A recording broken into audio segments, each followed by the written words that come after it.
David. As most of you know, my name is Randy Campbell. I'm serving my 31st consecutive year as chairman of the Fun Educational Series, and believe me, it's been fun. I've really enjoyed it.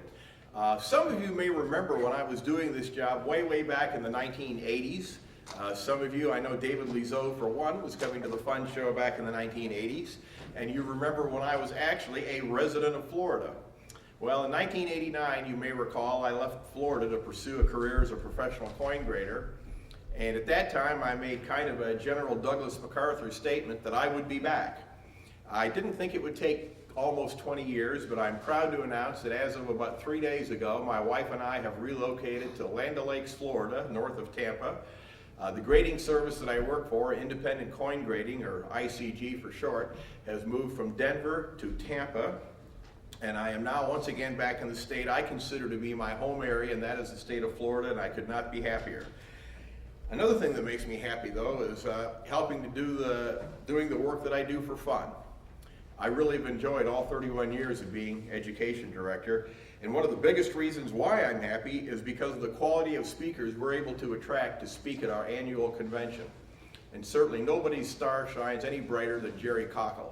Jerry's an experienced numismatist from Pennsylvania who believes in sharing his knowledge with his fellow collector. He has done this at coin shows all across America, from fun to A&A to local regional club shows. He believes in sharing his knowledge, and that's really what coin collecting is all about.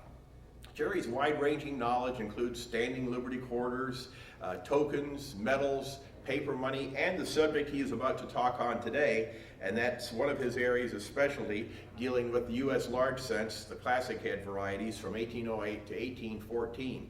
Folks, if you like copper, you're in for a real treat today.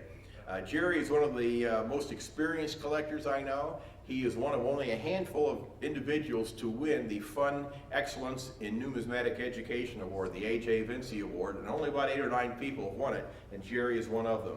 So could we please have a nice round of applause for a man who shares his knowledge with his fellow collectors, Mr. Gerald Kochel from Pennsylvania. Jerry? Thank you, Randy. And thank you folks for coming. We're going to talk about early copper, as Randy mentioned. We're going to talk about the classic head large cents. And they only made 7 different dates from 1808 to 1814, but there's 19 different varieties. Like you'd be stamping along, you know, and your die would break and it had to get a new die. It's different variety because there are different characteristics back then, even today, I guess, with each die. So it's a challenge to collect all 19 varieties, and I've done it and took pictures, but I confess I sold them, although I'm kind of heartbroken because I sold them. And yesterday I bought one, so I'll probably get all 19 again because I'm kind of in love with them. So anyway, how do we get all these varieties and what do we call them? Well, we went by Sheldon numbers. Now, Sheldon was a doctor, William Sheldon, and he was interested in early copper, and he wrote a book called Penny Whimsy way back in 1958. He's no longer living, and he decided that he'll start with number 1 and go up the scale with the large cents. And he started in 1793 when they were first issued, and Sheldon 1, Sheldon 2, Sheldon 102, until he got to the classic heads. So when I read off these Sheldon numbers, then you'll know what I'm talking about, because Dr. Sheldon came up with that formula. And to quote him, it was kind of interesting. He said, "I have written this book, Penny Whimsy, because ever since childhood I have wanted to read it, and it wasn't there. It was necessary to write it in order to get at the truth concerning the cents, their identification, their rarity, and their price history." So that's how we got the Sheldon numbers. So we'll begin with the slides now, as soon as we can get the projector on and the lights dimmed, and we'll go from there. There's also another book up here written by Bill Noyes. Some of you copper guys know Bill. And how's that look? Looks out of focus to me. Bill, can you go up and turn that? I don't think it's in focus. Probably my fault. I was fooling with it a while ago. Well, maybe it won't get in. We'll go with that. Thank you. Anyway, Bill Noyes wrote a book too on the early sense, 1793 to 1814, which includes these classic heads. And that's a very good book, and I recommend that you buy one if you're serious about copper. All right, first we're going to have, and where is it?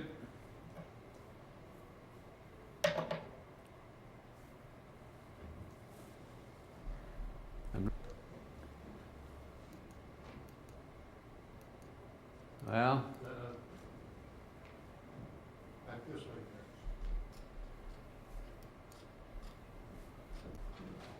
thank you, because that doesn't seem to work. Okay, 1808, there were 3 different varieties. How do we know this? Well, talk about the obverse. And a lot of these classic heads, most of them, you can tell from the obverse or the reverse, and we'll get into that. They're very easy to attribute once you know what you're looking for. On the 18.8, Sheldon 277, that's where we begin. They made 3 18.8s, 3 different die combinations. The first one is, they identify it by the front of the hair on Miss Liberty.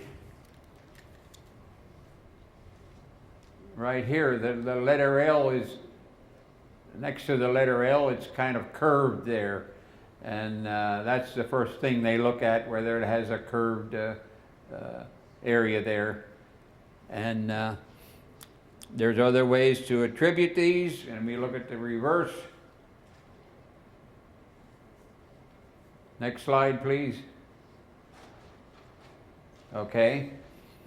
What they did here is, I am told that this wreath and the 1 cent and the bar was from a punch, a separate punch or die.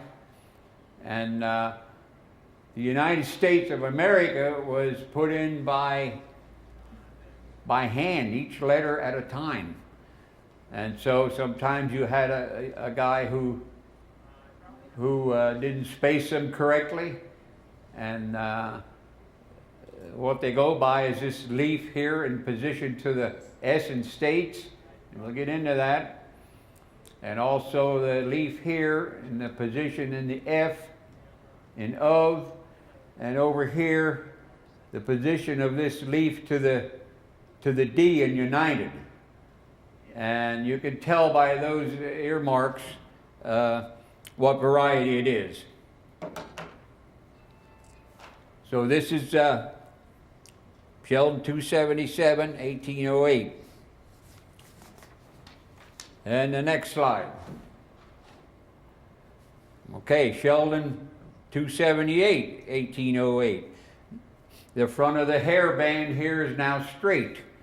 So that's what they use. The date spaced with decreasing distance between the figures 1 and 8, or rather distant. And they weren't on the other one. And next slide, please. And here the highest leaf in the wreath is just about even with the end of the S. And that's how they tell that one apart. We go to Sheldon 279, 1808. And there's a beautiful coin. The front of the hairband is straight. Some other things here. 180 are evenly spaced. The 08 is closer, a little closer, so they use that. It's found perfect, they tell me, and with the die badly injured after many strikings. The reverse, next. Okay, the reverse, the point of the first leaf there.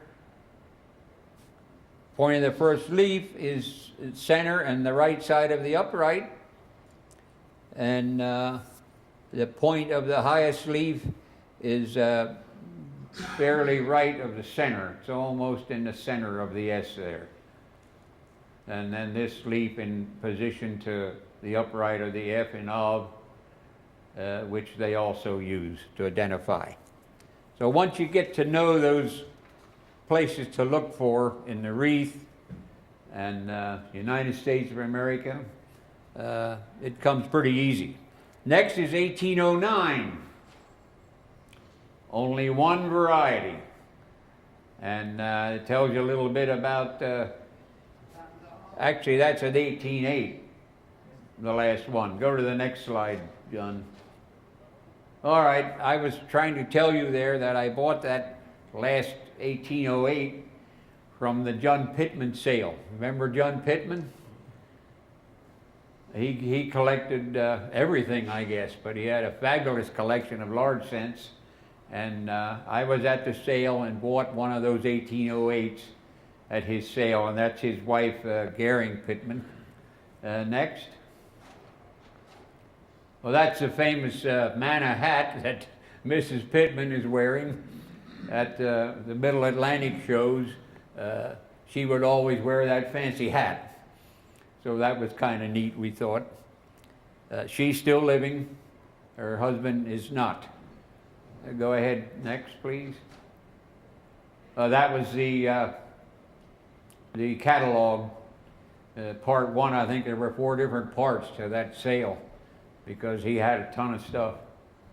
So that's where that large cent was in that I bought. Next, please. Okay, 1809. Only one variety, one known die combination. So that one's easy. I just bought an 1809 yesterday, and you can look at it up here. As I said before, I was kind of sorry I sold all these, and I'm going to get them again. That's the first one. So that one's easy. Only one variety to attribute, and we'll go to the reverse. Next, reverse. That's the reverse of the 1809. Next. 1810. This is the granddaddy of them all. 5 different varieties of 1810. This is the first one, and it's an overdate, so that's easy. It's an 1810 over an 1809. Back then, if they broke a numeral punch, you know, maybe they didn't have another one, so they just stamped it over the existing one. And a lot of that was done back then as an economy measure. Anyway, it's the overdate, and so that's easy. And the reverse.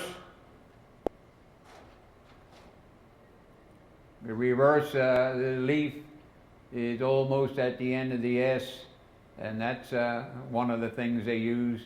This leaf in position to the D, and this leaf in position to the F. So there's many different things that we use to identify these from the different dies that were used. That's only a rarity one, by the way. There's actually these classic heads, there's nothing above an R3, a rarity 3. What makes them rare is the condition of these coins. is where the rarity comes in, because most of them are worn out. Okay, 1810. As I said before, there are 5 different varieties. This one is, Sheldon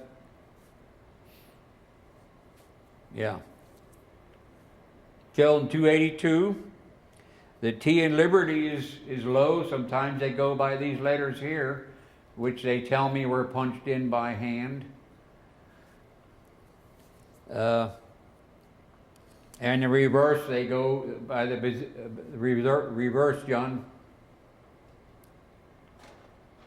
They go by the leaf positions again. And we'll go to the next one. That was Sheldon 282. Sheldon 283. The normal, almost normal position, the leaf is past the right side of the F. Oh, that's, yeah. I have the reverse. I'm getting ahead of myself. The obverse. There's a heavy dot just below the fork, but not seen on worn coins. You can't really see it there. But the hair is higher on this one. There's no center dot below the ear. And the reverse is there. Point of the first leaf is between the inner and outer curves of the S. And that's another way of telling which variety this is. This is a rarity 2, Sheldon 283.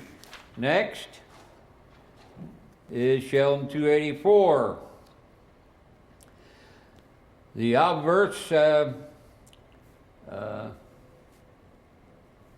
the T is distinctly low and leaning left. The 8 is lower than on the other obverse. So they use all these kind of things to attribute these. And we'll go to the reverse. There the point of the highest leaf is past the S. This leaf is almost past the D. So that's how they attribute the reverse. This is a rarity 3, by the way.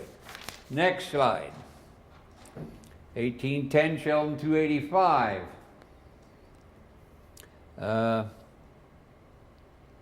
This is, well,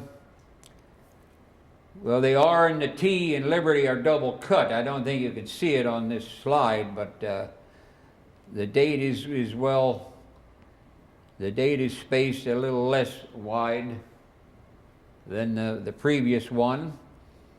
The reverse, point of the first leaf is between the inner and outer curves, over here. Point of the highest leaf, just about even with the S. And that's Sheldon 285, that's a rarity 2. All right, that's all the 1810s. Now we go to the 1811s. And there are 2 different varieties only on the 1811s. And they're easy to tell because, is that in focus? Looks like it's getting mighty blurry. Well, this is the overdate. Can you see it? There, that's better. This is the last, it's an 1811 over 0, what it is. There again, no time to make a new numeral punch, so they just stamped the 1 over the 0. Mint economy, if you will. So that one's easy to tell. And reverse is the same 3 things they use there, but the obverse is what how you can really tell. So we'll go to the next slide. And of course, this is not an overdate. The spacing here is real wide on these numerals, and of course, no overdate. So that one's easy. Next, 1812. There are 4 different dye varieties, 1812. Well, this is the reverse of the 1811. Yeah. Now we're at 1812 Sheldon 288. This is a large date, so that's really all you need to know there. And the 8 is larger than the other figures, really. And the reverse. And there you can see the position of this leaf again in relation to the D and the S and the F. You know. So that one's pretty easy. Next, Sheldon 289. And this one is a large date from the same punches as the preceding one, but more evenly spaced and nicely curved. And the reverse on this,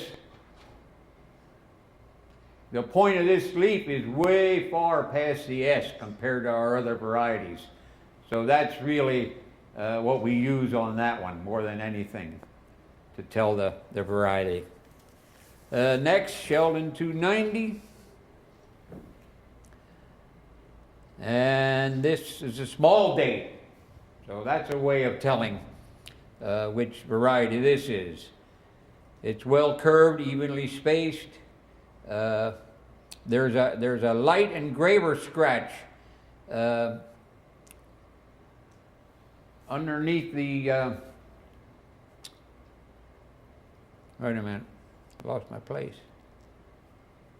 Yeah, from the hair into the neck. I don't think you can see it on this slide, but go to the reverse, John. Well, there you can see that position again.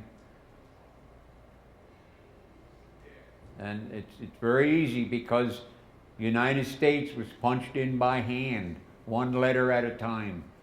And they didn't always get it at the same exact spot. So that's how they're easier to tell. And we'll go to the next one. That was Sheldon 290. Sheldon 291. There's a die crack through the stars. I don't know if you can see it on that. It runs all the way up here. So that one's easy to tell. It's a Sheldon 291. It's a small date.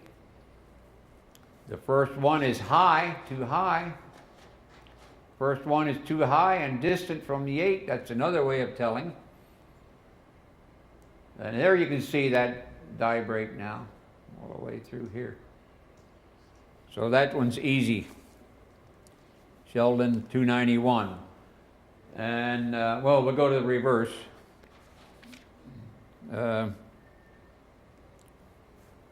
Actually, that's the same reverse of the reverse of one of the reverses of the 1811, and there's a line here, a die defect underneath the E in 1. So that's the same reverse as we saw previously on an 1811. So that one's kind of easy to tell too. Next, these are easy, 1813s, 2 varieties only.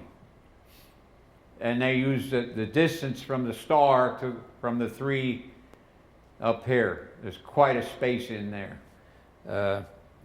It's called the distant star variety.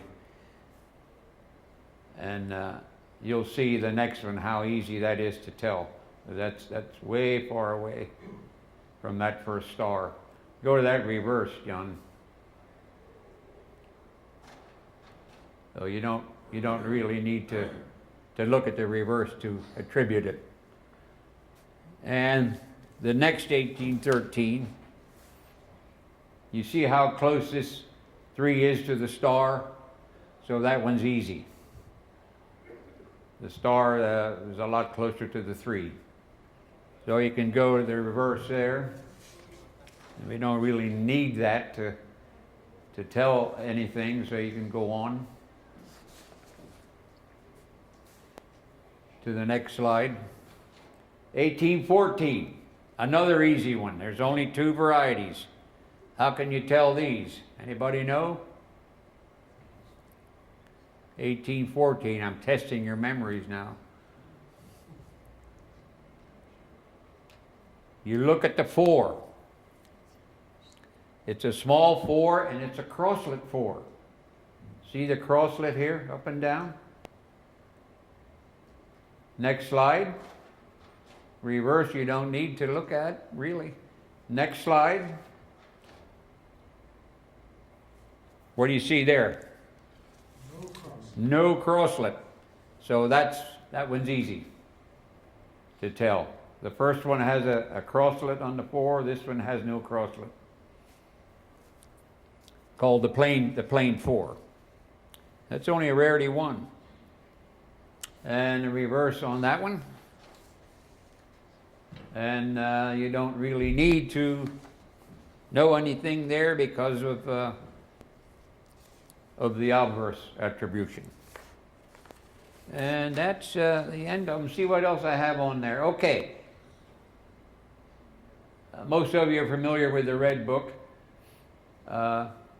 You can pick up some goodies out of the Red Book next. And here's a good book, Encyclopedia of U.S. and Colonial Coins. Next. And here's the one by Bill Noyes, and that book is up here if you want to take a look at it. And also Penny Whimsy, written by Dr. Sheldon, is up here. And another thing I put up here is I used to exhibit these when I had all 19 varieties. And my exhibit cards, my information cards are up here that tell you a whole lot about these coins, much more than I've just told you here. And there's also an article written by Paul Jilks with Coin World. And a lot of you know Paul, and he's got an article up there 2 years ago, I think it was written, all about the classic heads. So he's got a lot of good words to read there.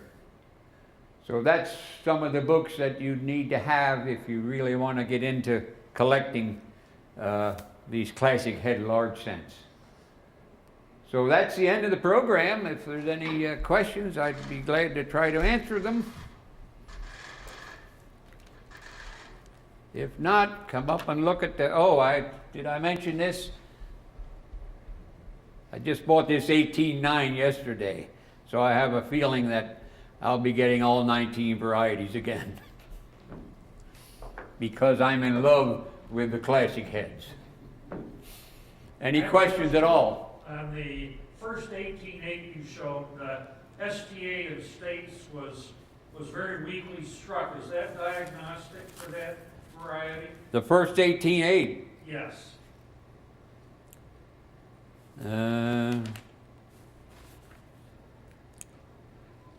The stars, you say? No, and STA in states was weakly, Oh. or looked like it was weakly struck. Okay, well, there's a die crack that goes down through there. Of course, that's below that. You can look at it up here. Okay. You know, there's a die crack there, and that may be why that's a little weak in that area. Yeah, that's a good point. Any other questions? Thank you very much.